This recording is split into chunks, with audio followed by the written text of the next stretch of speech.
Mag-subscribe na KLM The Boss. Yan mga boss, meron tayong check-upin. Tumitigis daw ang preno at clutch. Ngayon, check natin. Ang naging problema itong clutch booster nya. Sige boss, oh, pag ginapakan ko ng bahagya, nawawala yung singaw. Pag bitawan ko, sumisingaw.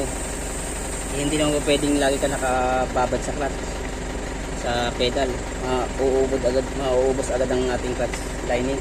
Tukod siya. Bibitawan ko, narinig yung pinaka singaw niya. Apakan kong bahagya, wawala. Singaw na yung pinaka diaphragm niya dito sa loob. Kaya na-apektuhan itong pinaka preno natin. Ito, tumitigas kasi singaw to pinaka clutch booster. Iisa lang yung pinakalinya nila. Naghati lang sila dito sa dalawang tubo para mag-supply yung ating alternator. Ayan, no? Kaya ito papalitan natin.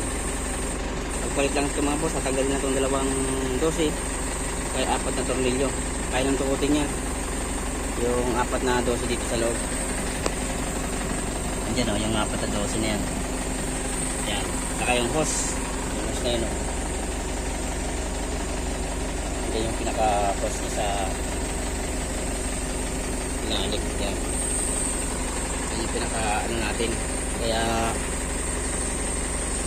pag dumating yung driver, paparinig natin sa kanya yung tunog ng ng clutch booster. Ayan, oh. Hindi naman pwedeng lagi ka nakababad sa ganyan, nawawala. Bitawan ko, tumisingaw. May diferensya yung ating pinaka clutch booster. Kaya na-apektuhan yung ating preno kasi iisa lang yung linya niya. Yung pinaka linya nila, iisa lang. Hindi lang sila kumukuha ng hangin sa vacuum sa may alternator.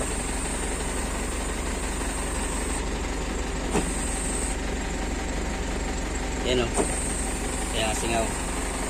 Kaya hindi lahat ng matigas ang preno stack up ang mga brake cylinder. Ito rin, pag medyo mahina ang supply ng hangin, talagang mahina ang supply sa pinaka hydrovac kasi ito may singaw yung ating clutch booster.